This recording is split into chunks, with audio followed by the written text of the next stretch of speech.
Air bubble চুক্তির আওতায় প্রায় ৫ মাস পর বাংলাদেশ ভারত ফ্লাইট চালু হয়েছে। রোববার সকাল 10:30টায় ইউএস বাংলা এয়ারলাইন্সের চেন্নাই ফ্লাইটটি দিয়ে আনুষ্ঠানিকভাবে শুরু হয়েছে এই ফ্লাইট চলাচল। এ সময় ঢাকা শাহজালাল রহমতুল্লাহ আলাহের আন্তর্জাতিক বিমানবন্দর থেকে ১৩৫ জন যাত্রী নিয়ে ইউএস বাংলা এয়ারলাইন্সের বিএস ২০৫ ফ্লাইটটি চেন্নাইয়ের উদ্দেশ্যে যাত্রা শুরু করে।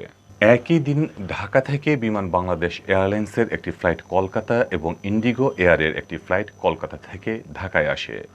৩টি ফ্লাইট ফিরতি যাত্রী বহন করে ফের নিজ নিজ দেশে ফিরেছে। এর আগে শনিবার বেসামরিক বিমান পরিবহন কর্তৃপক্ষ এক বিজ্ঞপ্তিতে এ বিষয়ে পদক্ষেপ নেওয়ার নির্দেশনা দেয়। সংস্থাটির chairman air vice marshal M Mafidur Rahman স্বাক্ষরিত বিজ্ঞপ্তিতে জানানো হয়, সব ধরনের যাত্রীর ভ্রমণের ৭২ ঘণ্টা আগে করোনা পরীক্ষা সরকারি কেন্দ্র থেকে সম্পন্ন করতে হবে। দুই দেশের নিয়ম অনুসারে যাত্রীরা কোয়ারেন্টিনে থাকবেন। বিমান বাংলাদেশ এয়ারলাইন্স জানিয়েছে, রোববার থেকে ঢাকা কলকাতা রুটে বিমানের ফ্লাইট চলাচল শুরু করেছে। এরপর ৭ই সেপ্টেম্বর থেকে ঢাকা কলকাতা রুটে প্রতি মঙ্গলবার ও বৃহস্পতিবার দুটি ফ্লাইট পরিচালনা করা হবে। এছাড়া ঢাকা দিল্লি রুটে বিমানের ফ্লাইট চালু হবে ৮ই সেপ্টেম্বর। সপ্তাহে রোববার ও বুধবার দুটি ফ্লাইট পরিচালনা করা হবে এ রুটে।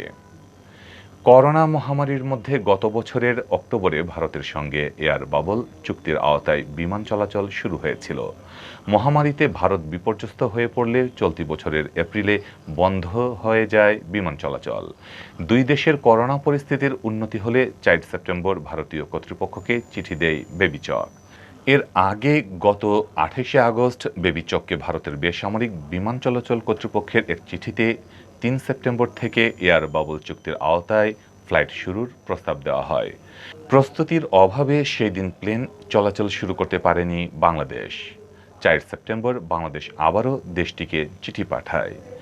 বাংলাদেশ বেসামরিক বিমান চলাচল কর্তৃপক্ষ জানায়, ভারত থেকে যাত্রীরা বিজনেস ভিসা নিয়ে বাংলাদেশে আসতে পারবেন। ভারত থেকে আসা প্রত্যেক যাত্রীকে ১৪ দিনের হোম কোয়ারেন্টিনে থাকতে হবে। এছাড়া বাংলাদেশ থেকে ট্যুরিস্ট ভিসা ছাড়া অন্য ভিসা নিয়ে ভারতে যাওয়া যাবে।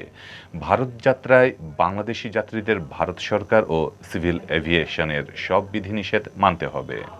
এয়ার বাবল চুক্তির আওতায় ভারত তাদের ৩টি এয়ারলাইন্সকে বাংলাদেশে সপ্তাহে ৭টি ফ্লাইট পরিচালনার অনুমতি দিয়েছে। এদের মধ্যে স্পাইস জেট ৩টি, ইন্ডিগো ২টি ও এয়ার ইন্ডিয়া ২টি ফ্লাইট পরিচালনার অনুমতি পেয়েছে। দেশে দ্বিতীয় পর্যায়ে করোনা সংক্রমণ শুরুর পর চলতি বছরের ১৪ এপ্রিল বন্ধ ঘোষণা করা হয় সব আন্তর্জাতিক ফ্লাইট।